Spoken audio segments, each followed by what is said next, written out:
Before the Law by Franz Kafka. Before the Law.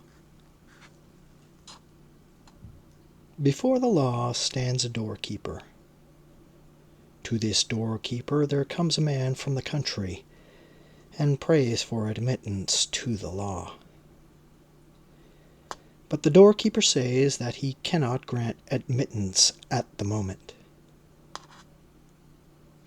The man thinks it over, and then asks if he will be allowed in later. "It is possible," says the doorkeeper, "but not at the moment." Since the gate stands open as usual, and the doorkeeper steps to one side, the man stoops to peer through the gateway into the interior. Observing that, the doorkeeper laughs and says, "If you are so drawn to it, just try to go in despite my veto. But take note, I am powerful, and I am only the least of the doorkeepers.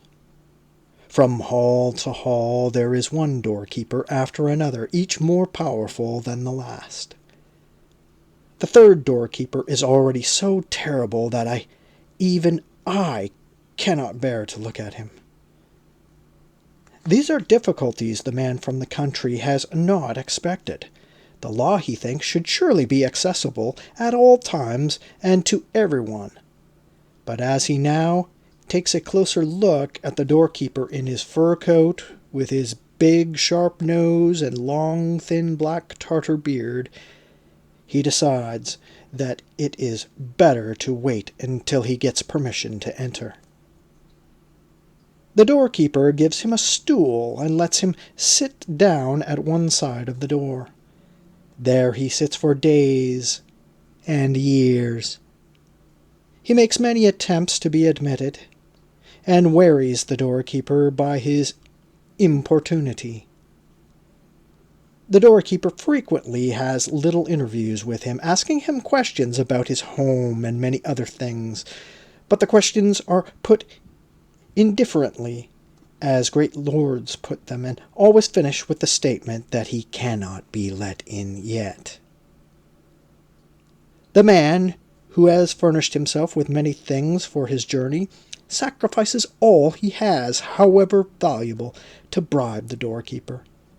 The doorkeeper accepts everything, but always with the remark, "I am only taking it to keep you from thinking you have omitted anything."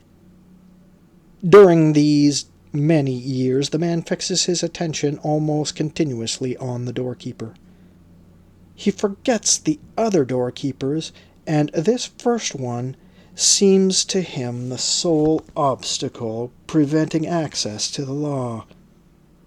He curses his bad luck in his early years boldly and loudly. Later he grows old. He only grumbles to himself. He becomes childish. And since in his year-long contemplation of the doorkeeper, he has come to know even the fleas in his fur collar, he begs the fleas as well to help him and to change the doorkeeper's mind. At length, his eyesight begins to fail, and he does not know whether the world is really darker or whether his eyes are only deceiving him. Yet, in his darkness, he is now aware of the radiance that streams inextinguishably from the gateway of the law. Now he has not very long to live. Before he dies, all his experiences in these long years gather themselves in his head to one point, a question he has not yet asked the doorkeeper. He waves him nearer, since he can no longer raise his stiffening body. The doorkeeper has to bend low toward him, for the difference in height between them has altered much to the man's disadvantage. "What do you want to know now?" asked the doorkeeper. "You are insatiable." Everyone strives to reach the law, says the man.